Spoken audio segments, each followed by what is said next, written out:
Hello there everybody, this is Rosanna, otherwise known as RozyGlow, and welcome to RozyGlow MultiDimensional Yoga. Now I wanted to talk a bit about divine architecture because I talk about this a lot in my coaching work, and for me, as I've talked about before in previous videos, yoga is embodied prayer. It's about bringing the love light of source of all that is to this planet and anchoring the paradise codes, anchoring the frequencies that are the purest love light in our multiverse and our universe. And that's what consciousness mixed with compassion brings to this beautiful planet and allows things to shift. So divine architecture is what is required when we are bringing more and more love light into our body, and as a result of that, needing to upgrade our circuitry with each time we take more energy in. So it's important to understand that energy is flowing through us. You know about energy centers, you know about chakras, you'll know about the main 7, but if you can also imagine that there's an earth chakra, which is just below the surface of the earth. That's your personal earth chakra that connects you to the crystalline grid. That is all around the planet, connects you to all other conscious beings on this planet. So those who are seeking to grow in consciousness, to be the best version of themselves. And if you look at this flower of life formation that's on my finger, you'll see this is what I see the crystalline grid looking like. And each center of each flower is like the earth chakra. So hopefully that will help you to envisage your earth chakra.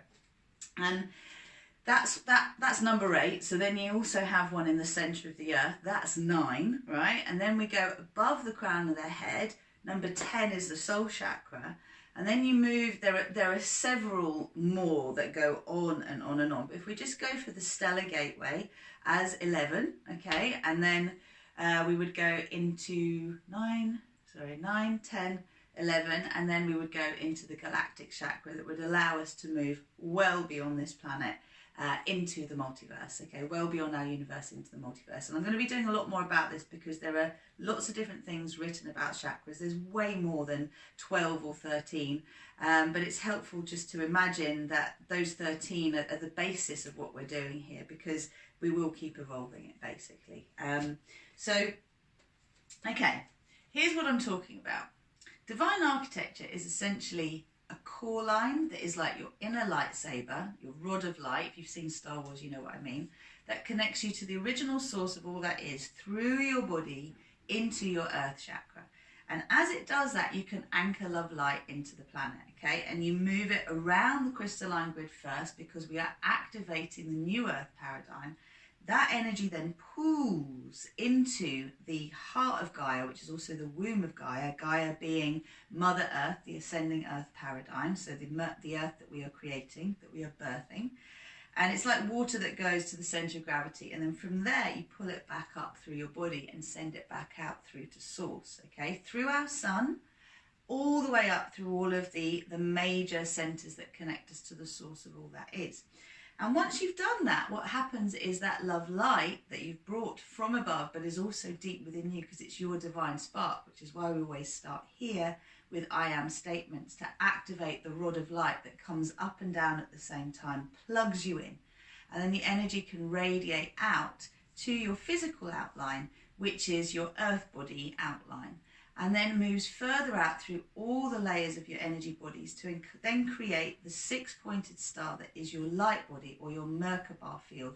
And for those who've worked with their light bodies and integrated their inner masculine and feminine, what tends to happen is they end up with a diamond-shaped formation as the 2 triangles that create the 6-pointed star separate and the bases unite. And around all of that is a huge sphere, which is your sphere of compassion. And that's the outermost layer of what I call your divine architecture. Now, as you grow in consciousness, it is your responsibility to make sure that you keep all of those core lines, I call them core lines, this one, the outline of the body, the outline of the light body, and the outline of the sphere, strong, okay? Those boundaries need to be strong. Invariably, what I see with emotional empaths or people whose mental health is disturbed frequently is that their outer sphere there's no boundary, and their light body often has no boundary as well. So they're just leaking energy, they're just pulling in energy from everywhere. Now, you have to kind of go with the idea that everything is coexisting at the same time. So whatever you focus on grows. We are living as multidimensional beings of love and light if we are following the path that I'm talking about. And RozyGlow is about anchoring divine grace as a frequency into this planet. So it's what I call divine grace is RozyGlow, and that's what I channel. So through my yoga, through this basically multidimensional yoga, we're learning to activate all of those core lines through our yoga practice. So I get you to turn on the taps in your hands, turn on the taps in your feet, allow the energy to flow through you. Know that there is this central channel that moves down and through your perineum. It moves through your physical body into your earth chakra, moves around and then into the center of the earth and back up again. And then it goes out from source and around. And there are different versions of the flows. Some unite at the earth chakra and go down through the center of the earth and back out and around again. Others will go all the way around our own energy field, all the way around the energy of the earth and come back up through the center and then around or back up. Like when you play with it, you'll start to feel. What I've seen is within the circle are all the spirals that go up and down in different directions. And I believe this is our light families, these are the places that we come from, the constellations that we come from, bringing us coding through divine architecture and through the sacred geometry and through the symbols and the spirals that we see to activate the 12 strands of our DNA and to move us from being just humans to divine humans, and therefore to embody that divine consciousness as we walk upon this earth, to move beyond duality into unity consciousness. And that is the aim of the yoga that I'm offering. So it's very much come through 20 years now of being a yoga teacher, of working with physical yoga practices through hatha yoga, dynamic yoga, anusara yoga, ashtanga yoga, yoga therapy practices, and nada yoga. There's been all sorts of yoga that I've studied over the years to get to this point that I'm trusting what is coming directly through me and has developed through my experience teaching women's yoga, through Birthlight as a tutor, through my training in Anusara, and also through training I've done in various yoga therapy modes, including working with Anadea Judith and her chakra system, and talking about yoga and chakras and mudras and sounds, and also Bo Forbes and her yoga therapeutics that are phenomenal and I highly recommend.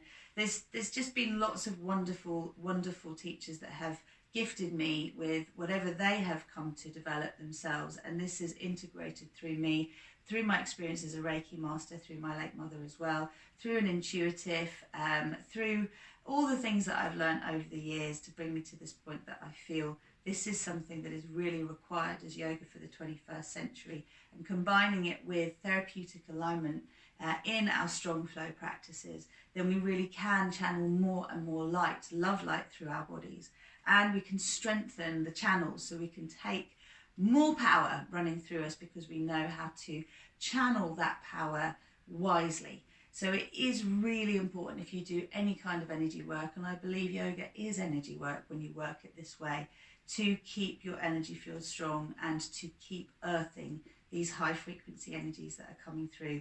Also to talk to your guides, to talk to your star family and your soul family, and to communicate, whether you can see them or not, with what feels like too much, and whether you need them to support you to anchor and to ground the energy, whether to send less energy or more energy. Like, you'll start to realize that there is so much more to life in a multi-dimensional aspect than what actually meets the five senses. So you'll develop through these practices your extrasensory perceptions, and this is what I mean about going from human to superhuman or divine human. It's really exciting because you just get really connected up to synchronicity, to telepathy, to heart-centered living, moving beyond the ego-driven desire to control in order to feel safe, and you really activate divine desire. You move from personal will to divine will when you realize the divine will is your own higher self communicating with you from the timeline that you would most want to live, because it's the most exciting way you could express yourself on this earth. And it's not about being purer than thou. You'll discover that you've got to love your shadow, you've got to love your dark side, you've got to integrate it. And you do that by bringing light to the darkness, and that moves you out of judgment, just moves you back into the heart. And that's what all of this is about. This is what my work is about. So if this excites you and you're thinking, wow, how do you fit all of that into a yoga practice? You just bring a conscious awareness into the fact that when you're doing yoga, this is what you're doing. When you're practicing yoga, any kind of yoga, you're participating in or being in that moment is how you do this.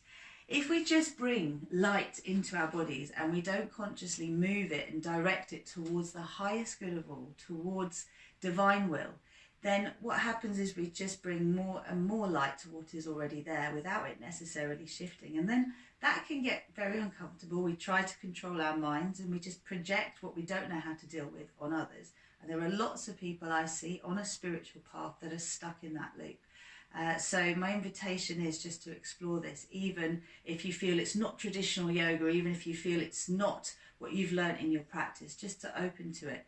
All it can do is enhance your practice, and by all means, take the best, leave the rest. It's for you to activate your own coding to remember who you really are and why you're here, because we all have a divine mission. We all have a life purpose. People spend their lives chasing their tails trying to work out what it is. And it's following your bliss. It's enjoying what you love most. It's about bringing light to the things that you feel are your downfall, are things that let you down, and bringing love to them. And by so doing, you live as an example for others to love themselves unconditionally. And as we love ourselves unconditionally, we can then radiate that outwards and love everything around us in the same way.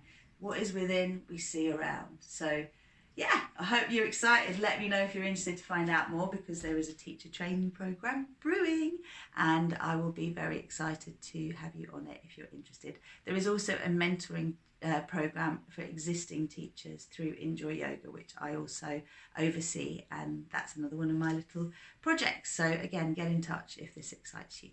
Take care now. You'll find my work online. I do offer online classes that are paid for classes. I'm also in Croydon for at least half of the year on Mondays through Enjoy Yoga, and I'm in Brighton through About Balance on Thursday evenings. I also run workshops in both towns and retreats around the world where I'm introducing these principles along with my coaching practices, reality crafting, and co-creating our reality in alignment with divine design. Namaste.